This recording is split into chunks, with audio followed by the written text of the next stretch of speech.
കഴിഞ്ഞ വീഡിയോയിൽ നമ്മൾ തലശ്ശേരിയുടെ പേരിന്റെ ഉത്ഭവത്തെക്കുറിച്ച് സംസാരിച്ചു. ഇന്ന് നമുക്ക് തലശ്ശേരി കോട്ടയുടെ വിശേഷങ്ങൾ അറിഞ്ഞാലോ? സുഗന്ധവ്യഞ്ജനങ്ങളുടെയും മരത്തടിയുടെയും വാണിജ്യ വ്യവസായ കേന്ദ്രമായിരുന്നു തലശ്ശേരി. 1683 ഈസ്റ്റ് ഇന്ത്യ കമ്പനി തലശ്ശേരിയിൽ തങ്ങളുടെ സാന്നിധ്യം സ്ഥാപിച്ചു. കോലത്തിരി രാജാവിന്റെ അനുമതിയോടെ 1708 ഇവിടെ കോട്ട പണിതു. ഏറെ സുന്ദരവും ചരിത്രപരവുമായ ഈ കോട്ട അറബിക്കടലിന് എതിർവശത്ത് 10 മീറ്റർ ഉയരത്തിൽ വൈദേശിക ആക്രമണങ്ങൾ തടയുന്ന രീതിയിലാണ് പണിതുയർത്തിയത്. ലാറ്ററൈറ്റ് ബ്ലോക്കുകളിൽ ചുണ്ണാമ്പ്, മുട്ടയുടെ വെള്ള, പഞ്ചസാര എന്നിവയുടെ മിശ്രിതം ഉപയോഗിച്ചാണ് കോട്ട നിർമ്മിച്ചിരിക്കുന്നത്.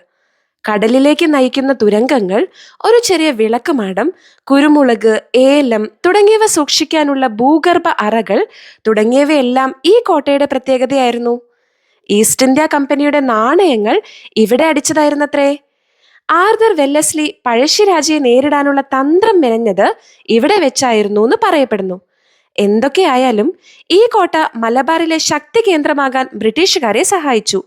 താഴെയുള്ള കടൽ തീരത്ത് ബ്രിട്ടീഷുകാർ ഇന്ത്യക്കാർക്കെതിരെ ആദ്യമായി ക്രിക്കറ്റ് മത്സരത്തിൽ ഏർപ്പെട്ട സമയത്തെക്കുറിച്ച് ചിന്തിക്കുന്നത് അതിശയകരമാണ്. അപ്പോഴേ ലൈക്കും കമന്റും സബ്സ്ക്രൈബും കൊണ്ട് ചിന്തോസ്കിക്ക് ഒരു കോട്ട പണിത് തരാമോ? അപ്പൊ ശരി.